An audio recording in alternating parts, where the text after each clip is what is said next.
Recording. Document, WordPad, rich text window. Dave Muchler, the president of the Fraternal Order of Police in River City, KY, has issued an open letter to Americans, putting some of them on notice. Mr. Muchler's tough-talking statist attitude in his letter is just another instance of a police officer thumbing his nose at the American citizens while taking no responsibility for the many injustices taking place across the country on a daily basis while playing the victim. Instead, he blames those that are critical of the actions of law enforcement across the country. This is my response to his letter. The views and opinions stated here are mine and do not necessarily represent those of Cop Block.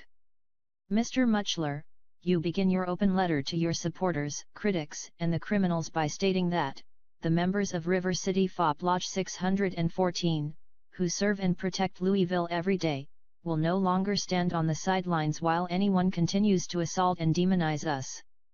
Apparently, you have forgotten that your supporters as well as your critics are your employers.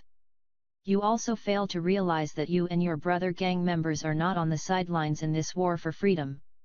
In fact, you're all on the front lines and have become an occupying armed enemy of the people who have ignored the oaths you took to support and defend the Constitution of the United States. In other words, you've brought this upon yourselves. You first thank those that blindly support what you do and ask them to rise with us against the small, but very vocal group of people in our city who resist everything we all strive to attain: freedom, safety, and the ability to live our lives happily and without fear. If by striving to attain freedom, safety, and the ability to live your lives happily and without fear, you mean the freedom, safety and ability of police to live and act without public scrutiny and accountability, you've got another thing coming. Those that blindly support your misdeeds are already asleep at the wheel and can't be bothered to rise up against anything. I can assure you that these sleeping sheep are slowly waking up to the realization that your actions are whittling away at their freedoms piece by piece. They too will have had enough and turn on you eventually. In the next part of your letter, you address the criminal element by stating, "We do not fear you." Really? Can you explain the almost daily instances of officer-related shootings of citizens, most of which are unarmed, where the officer says in his report that he used deadly force because he feared for his life? Let's be honest here. A majority of police officers in this country are undertrained, undereducated, and out of shape.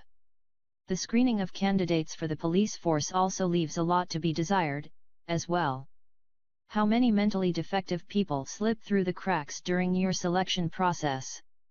The numbers do not support this supposed fear that police have of the public.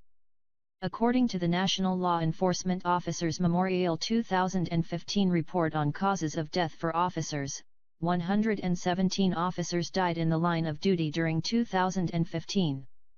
The breakdown of causes of death are: car crash 32, drowned 2, motorcycle crash 6, physical related incident, health issues, 18, shot 48, strangled 1, struck by vehicle 10, terrorist attack 0.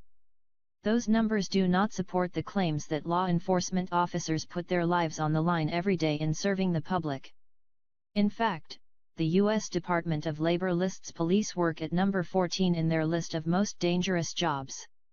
There is no denying that police work can be dangerous, but propaganda by police unions across the country try to lead the American public to believe that your work is more dangerous than it really is. At this time there have been at least 530 civilians killed by the police nationwide so far in 2015. There is no denying that there are instances when it is necessary to take a life to protect innocence from loss of life. The problem here is the growing number of unarmed people being shot and killed by America. Dave Muchler, the president of the Fraternal Order of Police in River City, KY, has issued an open letter to Americans, putting some of them on notice. Mr. Muchler's tough-talking statist attitude in his letter is just another instance of a police officer thumbing his nose at the American citizens while taking no responsibility for the many injustices taking place across the country on a daily basis while playing the victim. Instead, he blames